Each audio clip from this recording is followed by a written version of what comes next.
Welcome to Rumble. I'm Michael Moore. It was an historic moment yesterday. I guess that's been said probably 1,000 times over in the last 12 hours or so. But, we're a nation with 44 white male presidents, one black man, no women.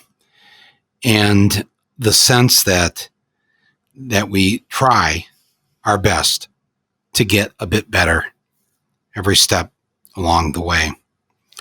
When Joe Biden announced late in the afternoon that Kamala Harris would be his running mate, my first reaction was a sigh of relief, a wave of relief that went across me, because I was absolutely convinced that Susan Rice was going to be his nominee for vice president, that he would essentially pick someone to the right of him, someone who comes from the, let's call it the Dick Cheney School of Foreign Affairs.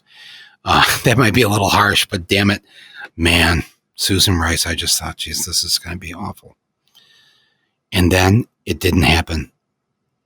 It wasn't Susan Rice. It was Kamala Harris. And we have talked about Kamala on this podcast way back in the days when Bernie was running. And if you remember back, I think it was the first debate where the commentator, the host, asked the question, how many of you up there believe in and support Medicare for all? She was one of the first to shoot her hand straight up, and she was a co-signer of Bernie's bill. But there were a lot of questions and a lot of discussion about her work as a prosecutor, both in the city of San Francisco and then as the Attorney General for the state of California. And a lot of very important things were brought up and discussed about this. I'm not going to discuss them today. They're out there, and they are part of what we all have to pay attention to. But I want to talk about, in part, where we go with this information, with this news from yesterday, the moment we're in, the moment that this is only the second time a woman has been the vice presidential nominee. The first time a person of color has been the vice presidential nominee. Shaun King, the great Shaun King, who we've had on here as a guest, and who is also a writer and columnist, he wrote last night that in spite of everything that anybody could say, and the criticisms are legitimate and all that, but what we have here, in truth, is the most progressive vice presidential candidate in our history. That's Shaun said that, and I agree with that. She's also been one of the most progressive senators in the Senate. She, every step along the way, she has taken position after position with Bernie, with Elizabeth Warren, and her cross-examination, I guess is the way to put it, of Bill Barr and other Trump officials that have had to come before her committees has been absolutely thrilling to watch her take them down. So, I came to like the job that she was doing as a senator. And then we would, we crossed paths and ran into each other on the so-called campaign trail in Iowa and New Hampshire, and back and forth in and out of MSNBC. I have to tell you, just on a personal level, I find her to be a really warm-hearted, kind, good, decent human being, not a phony, not the typical politician.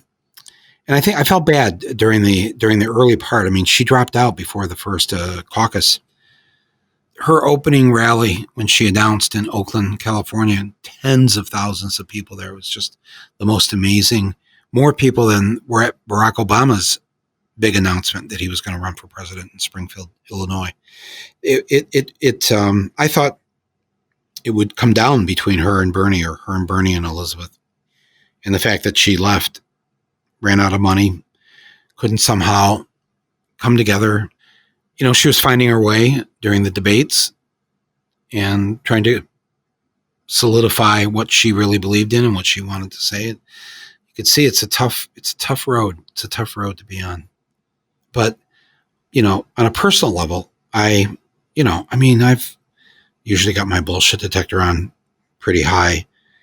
I think when you reach by the time you've lived a certain number of years in your life, really in the first 30 seconds, sometimes you're wrong. Sometimes you make a wrong first judgment, but don't you know in the first 30 seconds if somebody is who they say they are, has a goodness to them? You know that, right? And how many times do you try to convince yourself that the sort of bad first impression is just that, and it's going to get better, and then it never really does get better, does it? It's exactly what you thought it was at the beginning, and then you reach a certain point where you realize time is short, life is short, and I'm not going to bullshit myself or anybody else.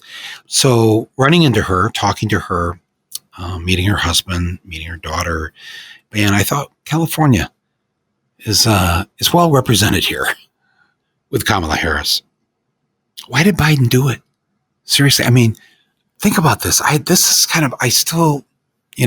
It's many, many hours later now, but I'm still trying to figure out why he did it, because I just thought, and even Trump said this, he couldn't believe that after the whooping that Kamala gave him in that debate, that why would he ever want to have her as his running mate? But what she said in that debate, if you remember, she talked about the fact that many years ago, and for many years while he was in the Senate, he was chummy and tried to be friends with racists and segregationists like Strom Thurmond and Jesse Helms.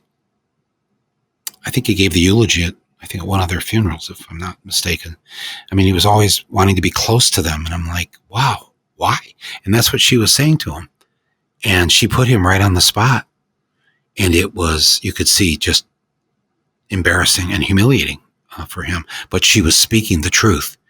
Hard thing to do, especially when I'm sure she liked him, and, they did share similar politics on many levels, not all, but there she was, taking him down the same way Elizabeth Warren took Michael Bloomberg down in his first debate. And it was an amazing thing to see. And so all this time when they've been talking about he might pick her as his running mate, I'm just thinking, no way. But he did. He had to somehow, someplace in his own soul, sort of decide that for the greater good of whatever he thought would be the greater good for the country, that he wasn't going to let a personal thing like that get in the way.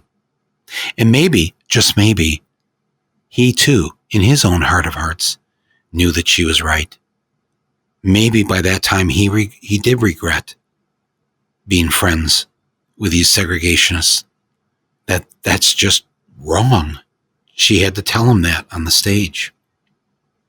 I asked one of my sisters last night. I said, "Why do you think he did this? Why did he forgive? And she said, because he's a Catholic. This is how we were all raised, Catholics." I laughed. I said, yeah. I think, and he's still a Catholic. I think he still goes to Mass every Sunday, and not for show. He is a believer. And if you don't know what that means, my sister's saying that, he's a Catholic. It's like, yeah, we could do a number of podcasts going through what the problems are with the Catholic Church and any of us who were raised that way. But we also remember there was this very good element of how to care for those who are the have-nots, the poor, how to be fair, how to treat people the way that you'd like to be treated. There is that side, you know that, right? Maybe some of you don't, but there's that element of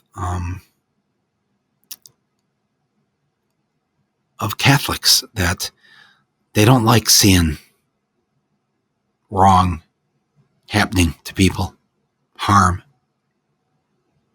kids in cages. Those are all Catholic kids. They're all from Latin America. I don't know. Why did he do it? He could have swung the other way. See, Biden's like a pendulum that would prefer not to swing right or left. If he could just stay right in the center with that pendulum, he'd probably be happiest right there. And that's why I thought, well, the pendulum's going to have to swing, so it'll swing to the right, and he'll pick Susan Rice. He let the pendulum swing to the left. Not far left, just enough to the left to pick one of the, maybe five most progressive senators in the U.S. Senate. Maybe he thinks that's what he needs. He needs a little pull toward us over here. He likes Bernie. I've met him too a few times over the years, going back probably I think the first time I actually ran into him was on the Amtrak. I was coming back from D.C. to New York, and of course he was done with his day in the Senate, and so he was riding it, getting off at Wilmington, Delaware. Wilmington, Delaware, next stop. That's when you're already half asleep, and the conductor's coming down the aisle, thinking that he's in a movie from the 1930s. But so that's the first time I spoke to him, and then Democratic Convention in 2004, a couple other times. Nice guy again, nice guy, decent guy, swears like a sailor, but not my politics, but why did he do it? I don't know. This is what I think. And I hope everybody takes this the right way. I think he knew that he had a very sober decision to make, if I can say a solemn decision to make, because it wasn't about him just picking his vice president, a person that usually doesn't have a lot to do, but Obama gave him a lot to do, and I assume he was going to give his vice president a lot to do. No, I think he knows how old he is. He knows what's going on. He knows, and he's even alluded to this, that he may be a one-term president, he'll put everything into it for these 4 years, and then he's going to be, 82 years old or so? More? 83? I don't know. Something like that. So whoever he's going to pick is very likely, possibly, the next president. So he's not just picking the vice president. He's picking the next president of the United States, and I think he knows that. And I think that's why he pondered on this, and he took a little more time about this, and he had to sort of visualize this. If I'm picking the next president, what does that look like? And I don't think he could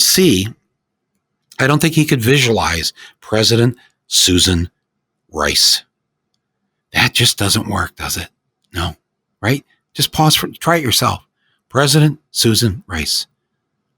For 4 to 8 years after he's served his time? No. Oh, God, no. Really? No. And I think he knew that too. As much as he probably likes her, he worked with her in the Obama White House. But he couldn't do that. President Gretchen Whitmer? Well, I'm a fellow Michigander here, so I'm not, maybe a little biased, but, no. No. He knew he was picking the next president of the United States. That's a heavy load. And he must, just like I'm assuming anybody at that age, that you're not only halfway through your life. You're in the final years of your life. You don't know if you're even here tomorrow. I mean, that's true for all of us, but obviously as you get older, you get close to 80 years old. I've talked to enough 80-year-old people. I had parents, one lasted to 82 and one lasted to 93.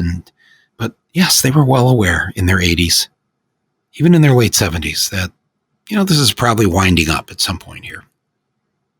And if it does wind up for him, God forbid, but, during his first term, he had to know that there was somebody that was going to be smart. I mean, whip smart. The opposite of what we've had to suffer through for the last 4 years, that could step in and be the president of the United States. Just as he intends to be the opposite of Trump, so too must this woman be the same. And I think that's what was really picked yesterday. Our next president after our President Biden. And I know it sounds like I'm doing what I hate to do. Please do not assume that he's going to win. We're going to talk about that later this week and weekend, next week during the Democratic Convention, where our minds need to be in order to make this happen, or we're going to end up like we did in 2016. And I want us all to take this very seriously. But so tonight I'm speaking in the hypothetical, but I am in a hopeful mood because he decided to tilt a little bit toward us, a little bit toward Bernie. He picked somebody who is a co-sponsor of the Medicare for All bill, the Bernie Sanders universal health care bill, and a number of other things I could point out. Sean King, in his post last night, said that he being, I think he went to Morehouse, and pointing out how she went to Howard, and that we could be all very surprised of how she will step into this moment, that there will be perhaps redemption in some way for the feelings that people have about what happened when she was Attorney General or the prosecutor in San Francisco, that in fact she may push forward one of the most progressive criminal justice bills that she and others have been talking about now for some time. That could happen. I mean, I know the cynics amongst you are saying, Mike, what have you taken the Kool-Aid here? What's going on? No, I'm just saying that sometimes when we're presented with not the gift that we wanted, but half the gift, that, and in this case, I think it's more than half the gift. I have a gut feeling about her. Hey, if I am wrong about this a year or two from now on the podcast, I'll let all of you phone in here and have at it with me. But I think we should celebrate this moment. And I think that especially white people, come on, don't get all pissy and whiny and moany right now in this 24-hour period here where our fellow African-American citizens of this country, where the women of this country have a rare moment that the racism and the sexism and the misogyny and the hate did not rule, did not make this pick. Let Black America have this moment. It's hard enough getting through this pandemic. We're all a little edgy and depressed, and a good thing has happened here. A good thing has happened. And Susan Rice is not going to be the vice president of the United States. We're going to have somebody from California. California, come on. Most of the good now, most of the good ideas, most of the good things where people are trying to fix things, it's coming from California. Used to go east to west, now it's west to east. That's okay. We gotta. No, you don't have to live in California. I lived there for 9 months. It was fine. I love going there. I don't think I could live there. My sisters live there.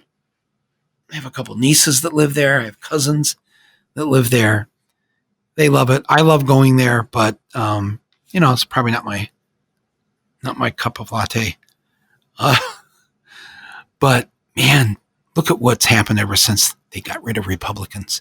I mean, they got rid of the Republicans in California. They don't control a goddamn thing. The state house in Sacramento, state assembly, state senate, the governor's chair, it's all Democratic and has been Democratic now for a number of years.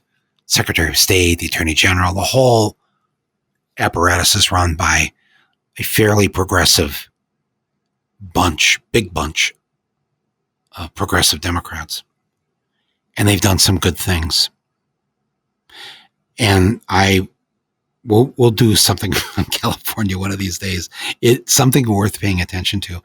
The senator from California is now the vice presidential candidate. And think about, that's another thing too.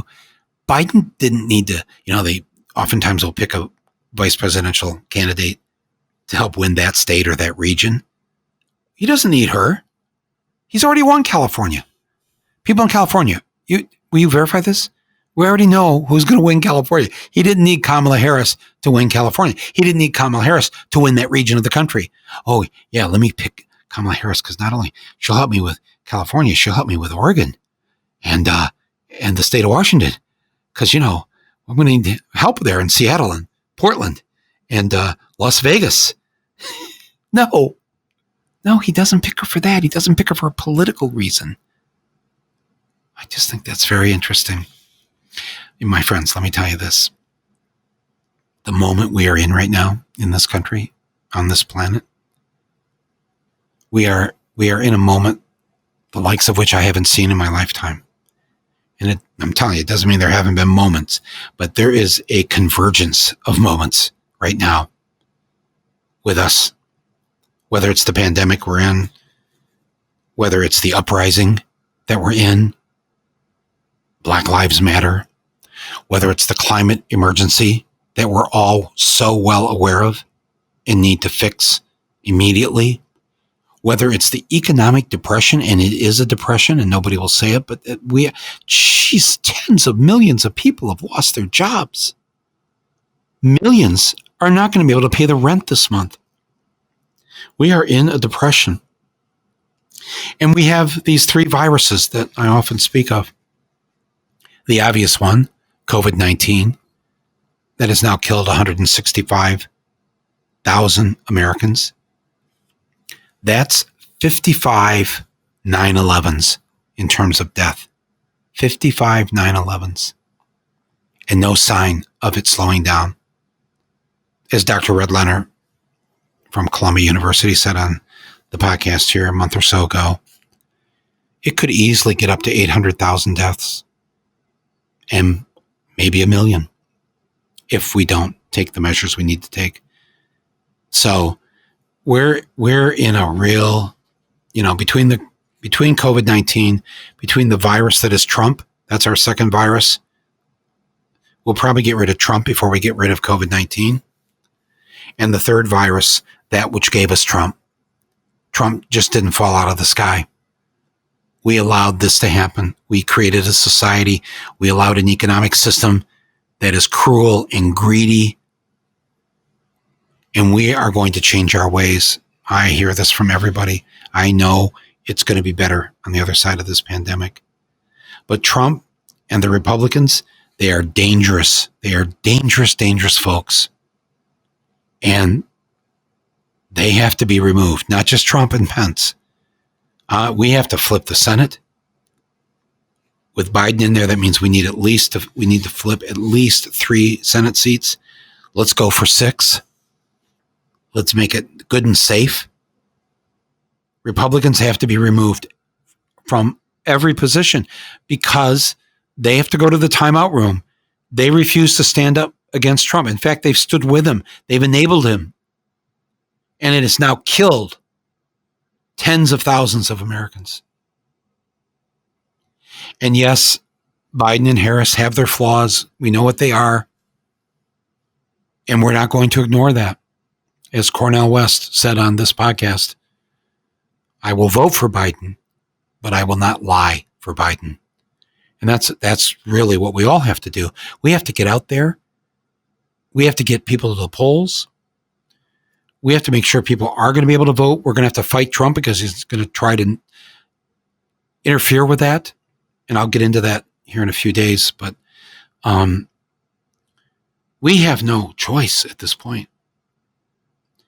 And when we get Biden and Harris in office, this is what Bernie kept saying the whole time he was running, that we weren't trying to get the Oval Office. We were trying to build a movement so that if he won the Oval Office, well, tens of millions of people would feel like they were entering that Oval Office with him. We have to keep that movement going. It has to build. It will build. It is building. I don't even have to say that. Look at what has happened. George Floyd, we will never forget you, and we will be unrelenting in our gratitude and love for the sacrifice that you made to ignite a revolution, to ignite an uprising. And it continues to grow. Last night, Congresswoman Ilhan Omar, reelected in a landslide, just like last week, Rashida Tlaib in Detroit, reelected in a landslide. If you look at these numbers that are coming in these primary states right now, I mean, in where I live in Michigan, in the county where I live, there were the number of people last week that voted with absentee ballots. Okay, listen to this. There were more absentee ballot voters in last week's election in my county in Michigan than there were in the 2016 presidential election in the same county. Then both absentee voters and in-person voters combined were less in 2016 than they were last week during a pandemic. That's how many people came out, either with absentee ballots or the many who did come in person and risked their lives. That's how. Are you listening, Trump? You got somebody listen to this for you? I know you follow me on Twitter, but you better hear this. You have fucked up bad. Man, when they write the history of you, they're not going to be able to figure it out. You got to leave a note behind explaining your actions. They're going to go, why didn't he tackle this pandemic? His largest demographic of voters are people over the age of 65 that were for Donald Trump. And he just let them die. He just let them get sick. You'd think they'd be the first people that he would go after to make sure they were okay. And he's let this, by his ignorance and his incompetence and his lack of leadership, he's just killed them off.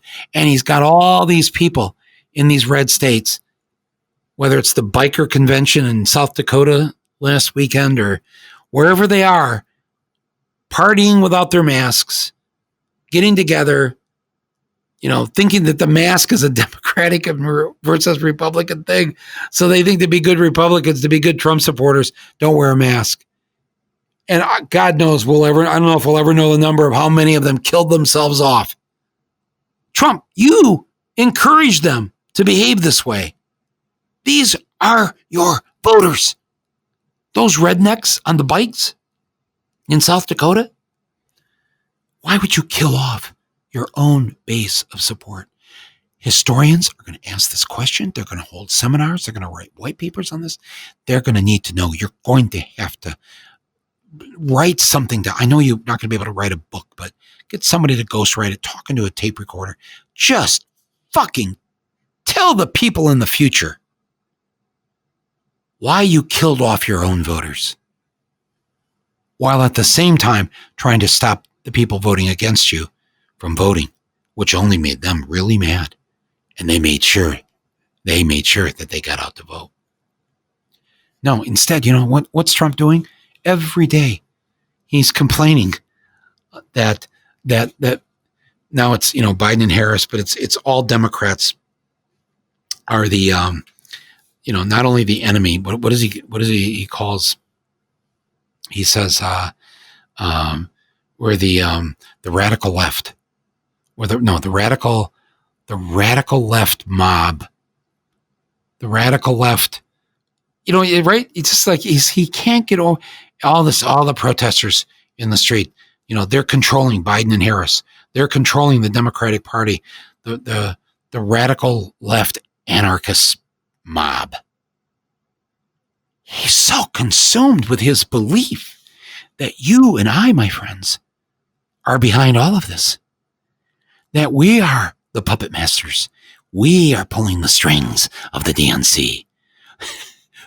We got Biden and Harris to do our bidding. He really, This is his non-stop mantra, day after day after day. And he thinks if Biden and Harris get in the White House, we're going to be in control of this administration. Can I just say that Donald Trump, God bless him, has more faith in us than we do in ourselves? Because I don't think anybody listening to this, does anybody feel like you're in control? Do you feel like you're in control? Do you think you feel like you're in control of the Democratic Party? Congress? Right? Nobody, no, of course not. I mean, we know we're not in charge. We know we're not in control. We know we can't get these people to listen to us. And we know it's only going to take tens of thousands of people in the streets nonstop to get the new administration to do a few of the things we'd like them to do. But Trump thinks we're already there. Trump thinks we've won. We've succeeded. And he gives Portland all the credit, like the rest of us are chopped liver, right? We all across the country, all the rest of us who've been part of the uprising. Yeah, no, it's all of you out in Portland. Thank you, by the way, those of you in Portland. But this is amazing, and maybe we should just embrace it. Maybe we should just own it. Maybe we should just, maybe I'll just start doing this on the podcast, that this is the world headquarters of the radical left anarchist mob. We should just let Trump think this, and let's support him in his thoughts about this. Because actually, maybe the Democrats, our new president and vice president, will actually believe it themselves. And that will only mean good things for us. Should we start like a something called radical leftists for Biden Harris, radical left anarchists, antifas for Biden Harris? We just need to scare Trump some more. There's like, maybe there's just, I just think we should own this sucker and just anoint ourselves the radical left. Biden Harris 2020. We're the radical left, and we've approved this message. Trump, you have no clue. You are going down bad. The fall didn't have to hurt this much. And look, friends, we've got our work to do here. What do we have? 80 some days. It's not long before the election. Trump and Pence are a menace to society. They are the true terrorists. We are in mortal danger if they get 4 more years. Oh my God. We'll have to store the hard drive of these podcast episodes so they make it through to the other side. If we have a Democratic Senate, if we have a Democratic House, we've got the squad. The squad's getting bigger now. And with Biden and Harris in office, we can move them. We can move them. Because here's the thing about them. Both Biden and Harris, I've seen this. They do know which way the wind is blowing. And when they see that wind blowing, they start to move with the wind. They don't move against the wind. That's why we don't have Susan Rice running for vice president. They move with the wind. And they see the wind of 2020, especially since May 25th. So now that's why it's so important that you and I, not sit this out. You and I have to be out there. You and I have to keep pushing. We have to force Joe Biden and Kamala Harris to do the things that we the majority, want done. The majority want a living wage. The majority believe in choice. The majority believe that there should be free daycare and there should be free health care and there should be free college, just like every other industrialized country. There is no excuse for this. We want this, we demand it, and we will get it if we do our job. And if we don't do our job, then what kind of radical left-wing anarchist mob are we if we sit it out and don't make this happen? No. We are going to make this happen. And I want to hear from you. Write me. I read my email, mike@michaelmoore.com. Leave me a voice message. It's right here on the podcast platform page. Just click on that. You get 1 minute. I listen to every voicemail. Tell your friends, your neighbors, and coworkers, people in the other room. Tell them about this podcast. We're going to use this podcast for the greater good here, especially over these next couple of months. We have got work to do. Celebrate the tiny gifts that we're given. Stick to our principles. Fight for the things that we demand happen. Put the pressure on where the pressure needs to be. I'm going to feel good for 24 hours. Maybe longer. I think this is a good thing. And I think something's going on. Something's going on with Joe Biden. And I'm hoping it's a good thing. It just may be. Don't sink into your cynicism in this moment. You know me. I'll never encourage you to have false hope or a belief that the system is somehow going to look our way and say, welcome, friends. No. We have fundamental changes that are going to have to happen in this country if we're really ever going to get the things that we need for this to be the America that we were always promised but never happened. Let's why don't we just take a flyer on this. Let's see if maybe we can make it happen. That's where I'm at. Thank you for listening to this episode of Rumble with Michael Moore. Thank you to the executive producer, Basil Hamden, to our sound engineer and editor, Nick Quaz, and to everybody else who has been a supporter of Rumble. That's exactly what we need to be all doing and continuing to do out there in the Rumble. Thank you, everybody. I'll talk to you soon. I was